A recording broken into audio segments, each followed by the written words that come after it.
अॼु जो मुंहिंजो वीडियो थोरो स्पेशल आहे। अॼु मां तव्हांखे ॿुधायां थी कि असां सिंधियुनि जी कुलदेवी केरु आहे।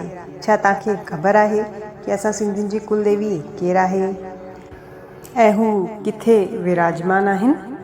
त हलो ॾिसूं था। त असां सिंधियुनि जी कुलदेवी आहे हिंगलाज माता रानी, जंहिंजो मंदरु बलूचिस्तान पाकिस्तान में स्थित आहे।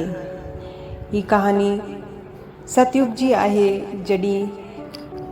जॾहिं सती माता पंहिंजे पिताजी जे घर यज्ञ में वई हुई, अकेली वई हुई ऐं हुते शिव भॻवान जो अपमान थियो हो। हू माता सहन न करे सघी ऐं हुते ई पाण खे ख़तमु करे छॾियईं।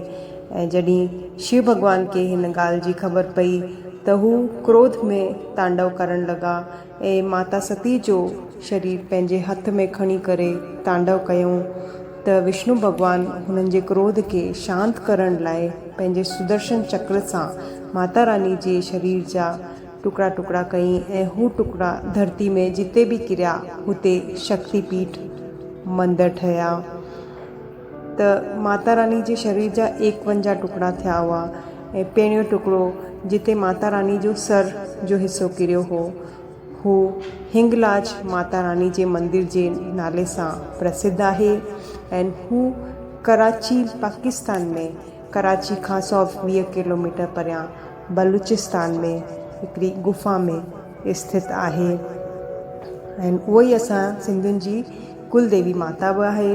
हू सिंधियुनि सां गॾु गॾु राजपूत, महेश्वरी ऐं ब्राह्मण ऐं ॿियूं बि अन्य जातियुनि जी बि कुलदेवी माता आहिनि। ऐं माता जा चमत्कार हुन मंदिर में हमेशह ॾिसण लाइ मिलंदा आहिनि। हू मंदिर हिंगोल नदी जे किनारे ते स्थित आहे।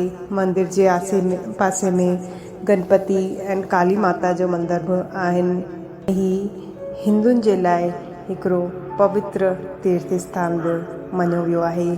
चवंदा आहिनि कि श्री राम भॻवान बि हिन मंदिर में अची भक्ति कई हुई।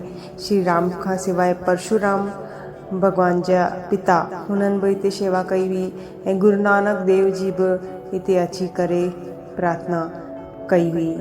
त इहा इन मंदिर जी महिमा हुई। अगरि वीडियो पसंदि आयो हुजे त प्लीज़ शेयर ज़रूरु कजो ऐं मुंहिंजे चैनल खे सब्सक्राइब कजो। जय माता रानी, जय झूलेलाल।